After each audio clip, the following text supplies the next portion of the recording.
So, building off on our work with seventh chords, your first drill is naming seventh chords. Now, for starters, we want to keep it simple, and we're going to stay in the key of C. So, you're going to be playing with seventh chords in your dark room piano time. And so, what we're going to do is focus on figuring out the root and the quality of a seventh chord. So I'll walk through it, and you'll see how it works, and you'll do this, and you want to do it until you can get it perfectly, because once we start changing keys, things are going to get more complicated. But again, you can take your time. If you don't get this perfect this week, that's okay, but I think you probably will. So what is the root of this chord? Well, I want to stack it in my mind so that it looks like a snowman. And so I can think to myself, G, B, D. I know that there's something about this second that doesn't look like a snowman. In fact, if this were a snowman, it'd be falling over because its little bottom snowball would be way over to the side. So when I see a second, I know that the upper note of the second is the root of the chord. So I scroll down and I find the G. Now notice, we've got lots of notes that are not in the key of C, because over time, over the semester, you're going to start to see a lot of different notes. So I'm using this question template to keep us going. And it's a dominant seventh chord. Now, if I'm you, I want to do this next to a piano.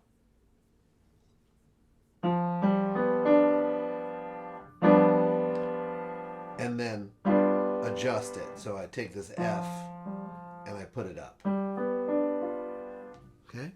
So I've got a G, and now I know that I'm in the key of C, so the 5 chord is a dominant seventh chord. And that's one of the facts that it's going to start to become easy. Look at this thing. This is way in open position. Oh, but I love it. Right? I've got a C, an F, and an A, and an E. Now you can write these in a little sketch, or you can work it out on the piano. So that's a F major seventh chord. Now, since we're in the key of C, if I figure out the root of the chord is an F, I'm going to immediately know that it's a major seventh chord. Do a couple more. Here's a C, a G, an E, and a B. Now, if I write over here on the side, if I write C, G, E, B,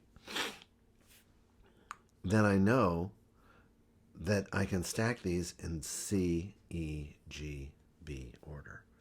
So I know that's a C major seventh chord. Okay, next one. Seventh chord, rooted quality. D, well, F, A, D, C. Again, you write it out. If you play it, it makes these quizzes a lot more musical.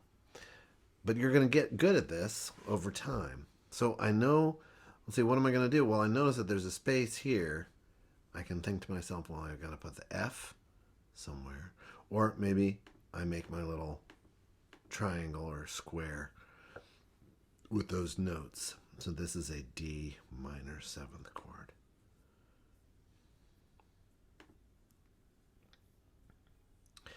A, D, F, C. Now, here's a strategy. I can take this A in my mind and I can put it here. I can put this D wherever it would make a 4 snowball snowman, which would be here. So that would be D, F, A, C, which gives us the D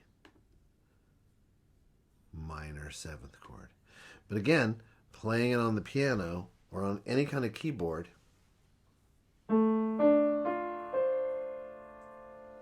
is going to make it a lot more musical. So I really encourage you to get with the keyboard. Let's do one more together, and then I'll leave it at that. Here's a D, an A, an F, and a C. D, A, F, C. So again, I'm going to think, okay, well, let's see if I can put it in the treble clef where I'm most comfortable. Where can I put the D?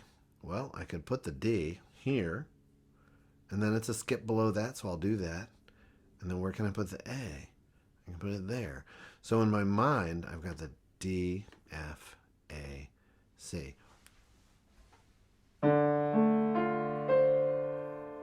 Another glorious D minor 7th chord. Again, doing this in a dark room at the piano is the way to go.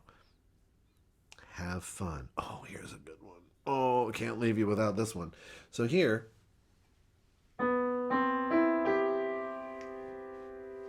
I look at that and my mind scrambles, then I listen to it and I get happy. Notice this is a snowman who's going to fall over. So I'm going to take this B, put it up there in my mind, leaving the C to be the root of the chord. Okay? That's all there is to it.